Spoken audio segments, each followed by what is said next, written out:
योगी के यूपी में वक्फ कानून का विरोध भारी पड़ गया। हाथ पर काली पट्टी बांधकर विरोध कर रहे थे मुस्लिम। सैकड़ों मुसलमानों को दिया गया 2-2 लाख का नोटिस।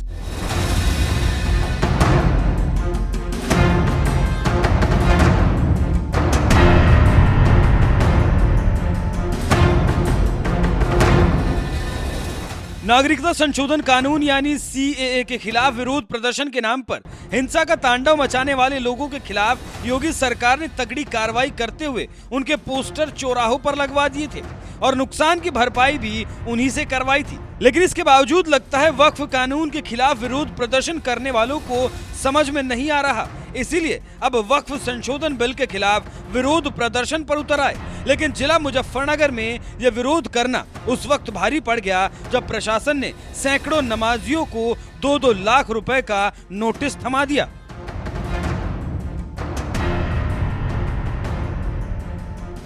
दरअसल विपक्ष के साथ साथ कुछ मुसलमान भी वक्फ संशोधन बिल के खिलाफ लगातार विरोध प्रदर्शन कर रहे थे, लेकिन इसके बावजूद मोदी सरकार को वक्फ संशोधन बिल सदन में पास करवाने से नहीं रोक पाए और अब तो सदन से पास होने के साथ ही राष्ट्रपति की मोहर भी लग गई और वक्फ संशोधन बिल कानून भी बन गया।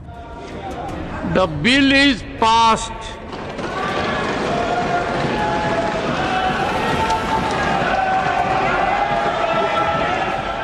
लेकिन जब ये कानून नहीं बना था तभी से कुछ मुसलमान इसका विरोध कर रहे थे, इसीलिए हाथ पर काली पट्टी बांधकर ईद की नमाज भी पढ़ी और 4 अप्रैल को जुमे की नमाज भी पढ़ी। लेकिन जिला मुजफ्फरनगर में करीब 300 मुसलमानों को वक्फ बिल के विरोध में काली पट्टी बांधकर नमाज पढ़ना भारी पड़ गया। सिटी मजिस्ट्रेट ने नमाजियों को 2-2 लाख रुपए का नोटिस थमा दिया। बताओ, मैं रात घर था, मेरे पास फोन आया एक पुलिस वाले का, कहने लगे जी मदरसे में आ जाओ। मैं आ गया मदरसे में, मुझे एकदम उन्होंने वारंट पकड़ा दिया। एक कहने लगे जी तुम्हारे वो है क्या नाम 16 तारीख लगी हुई है, एसडीएम कोर्ट में पेश होना, काली पट्टी बांध रखी थी, जबकि मुझे मालूम भी नहीं कि काली पट्टी बांध रखी या नहीं बांध रखी किसी ने।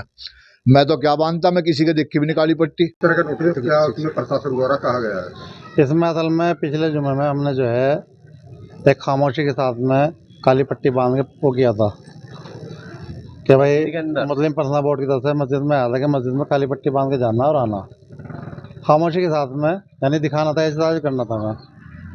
तो उस पर जो है इन्होंने प्रशासन ने नोटिस भेज दिया हमारे पे कि जो है आपने जो है भड़काने वाला काम करा इस तरीके। वक्फ बिल के विरोध के नाम पर हाथ में काली पट्टी बांधकर नमाज करने पहुंचे नमाजियों को मिले नोटिस के मामले में मुजफ्फरनगर पुलिस ने भी पुष्टि की और बताया कि ऐसे 300 से ज्यादा लोगों को चिन्हित किया गया है जिनसे शांति व्यवस्था को खतरा था। जो जनपद की शांति व्यवस्था को बिगाड़ सकते हैं, इसमें से लगभग 300 से अधिक लोगों को चिन्हित किया गया था और उनको बीएनएसएस की धारा 126, 135 के तहत इनको मुचलका पाबंद करवाया गया है। इनको नोटिस सर्व किए गए हैं और जनपद में जो कल जो ईद की जुम्मे की नमाज हुई है उसमें सकुशल संपन्न करवाई गई है और आगे भी लगातार इसमें सतर्क दृष्टि रखी जा रही है और हम लोग लगातार धर्मगुरुओं से संपर्क बनाए हुए हैं और जनपद में सुरक्षा व्यवस्था और शांति व्यवस्था पूर्ण तरह से कायम। काली पट्टी बांधकर वक्फ बिल का विरोध करने वाले 300 नमाजियों को सिटी मजिस्ट्रेट ने 2-2 लाख रुपए का नोटिस थमाया है और उन्हें 16 अप्रैल को पेश होने का आदेश भी दिया। मुजफ्फरनगर में हुई इस तगड़ी कार्रवाई के बाद पूरे यूपी में हड़कंप मचा है, क्योंकि ईद की नमाज हो या फिर जुमे की नमाज, बड़ी संख्या में मुसलमानों ने हाथ पर काली पट्टी बांधकर नमाज अदा की थी। ऐसे में मुजफ्फरनगर के बाद दूसरे जिले में भी इस तरह की कार्रवाई देखने को मिल सकती है। आपको बता दें, इससे पहले राजधानी लखनऊ की रहने वाली उज़्मा परवीन को भी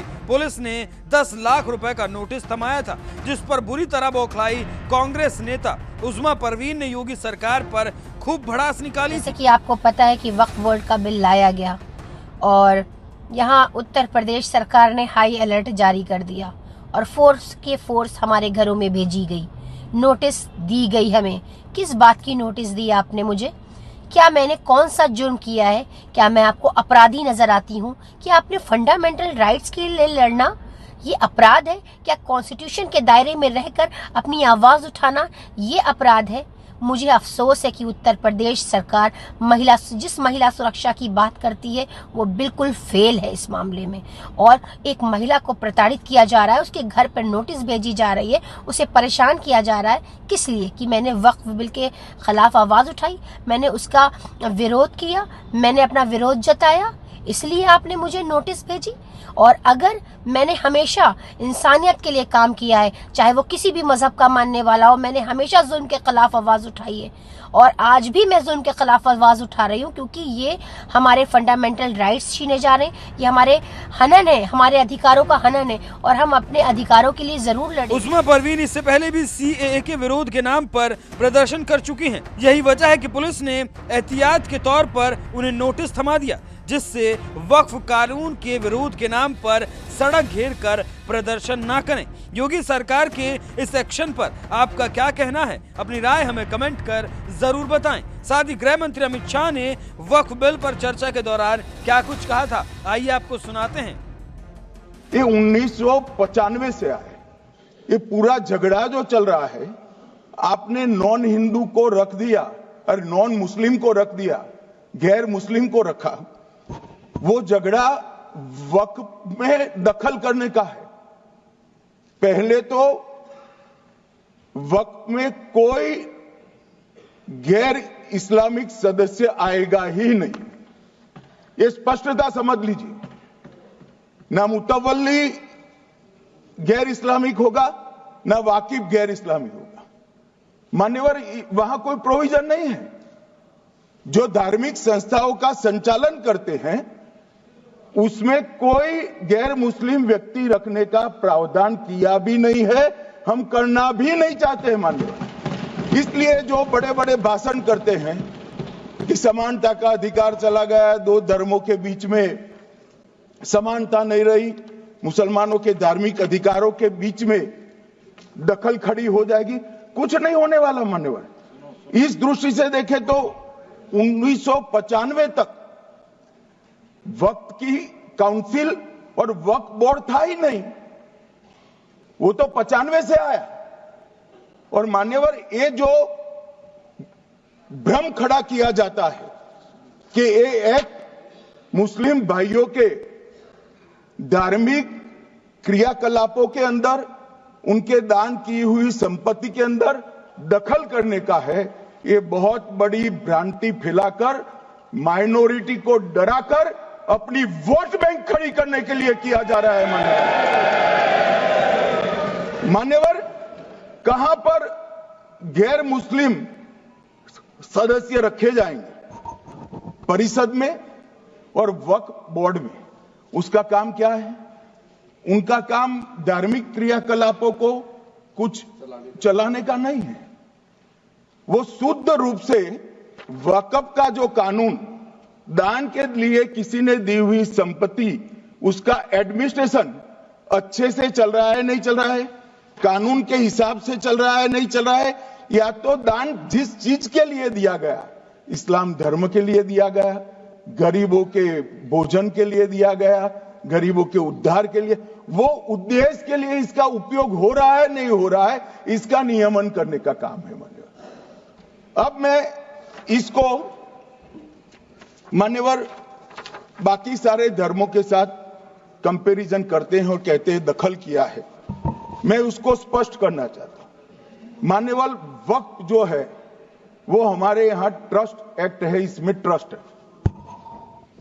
तो ट्रस्ट के अंदर जो ट्रस्ट को बनाते हैं वो ट्रस्टी होते हैं और एक मैनेजिंग ट्रस्टी होते हैं। वक्फ में वाकिफ होता है, वक्फ होता है और मुतवल्ली होता है। ये सारे इस्लाम के अनुयायी हैं। अरे भाई, आप कह रहे हो, हम तो कह रहे हैं क्योंकि इसका वक्फ शब्द ही इस्लाम से आया है, इसलिए हम कह रहे हैं कि वक्फ वो ही कर सकता है जो इस्लाम का अनुयायी हो। अब आप उसका विरोध कर रहे हो, तो आप तो वक्फ में भी नॉन इस्लामिक आदमी चाहते हो। मान्यवर, क्या कह रहे हैं? हम इसलिए कह रहे हैं कि वक्फ वो ही कर सकता है जो प्रैक्टिसिंग इस्लाम को प्रैक्टिस करता होगा, क्योंकि मान्यवर इसकी उत्पत्ति ही इस्लाम के सिद्धांतों से हुई। अब मान्यवर, चाहे वक्फ धार्मिक हुआ, वक्फ बोर्ड नहीं हुआ, वक्फ परिषद भी नहीं हुई। अरे सुनो भाई, मान्यवर, ट्रस्ट के अंदर ट्रस्टी जो होते हैं, जो चर्च होगा तो क्रिश्चियन होंगे, पारसी भी होंगे, पारसी के लिए वो ट्रस्ट होगा, तो हिंदू होगा तो वो हिंदू के लिए। अब चैरिटी कमिश्नर हम कहेंगे कि भाई मुस्लिम क्यों आया? मुझे बताओ, चैरिटी कमिश्नर एक्ट में मुसलमान चैरिटी कमिश्नर बन सकता है या नहीं बन सकता है?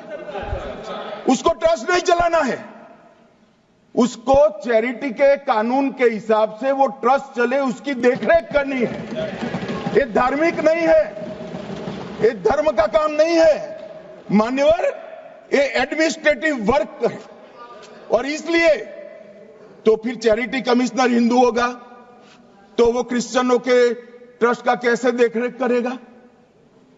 चैरिटी कमिश्नर क्रिश्चियन होगा तो जैनियों के और हिंदुओं के ट्रस्ट का कैसे देखरेख करेगा? अब बताओ कि सारे ट्रस्ट के चैरिटी कमिश्नर अलग अलग बन, देश तोड़ दोगे आप लोग, तोड़ दोगे। हमने साहब, मैं अभी भी आपके माध्यम से, इस सदन के माध्यम से देश भर के मुसलमान भाइयों बहनों को कहना चाहता हूं, आपके वक्फ में एक भी नॉन मुस्लिम नहीं आएगा। ये एक्ट में ऐसा कोई प्रावधान नहीं। मगर जो वक्फ बोर्ड है और वक्फ परिषद है, उसका काम क्या है? वक्फ की संपत्तियां मान्यवर बेच खाने वाले लोगों को पकड़कर इसके बाहर निकालने का। वक्फ के नाम पर औने पौने दाम में संपत्तियों को 100 साल तक किराए पे देने वाले लोगों को पकड़ना है। वक्फ का जो पैसा होता है, इनकम जो घिरती जा रही है, जिसके माध्यम से माइनॉरिटी का विकास करना है, माइनॉरिटी को आगे बढ़ाना है, इस्लाम धर्म की सारी धार्मिक संस्थाओं को पुख्ता करना है। ये पैसा जो चोरी होता है ना, उसको पकड़ने का काम वक्फ बोर्ड, वक्फ परिषद करे। और मान्यवर, वो चाहते हैं कि इनके राज में जो मिली भगत चली वो चलती रहे। ये नहीं चलेगी, ये नहीं चलेगी।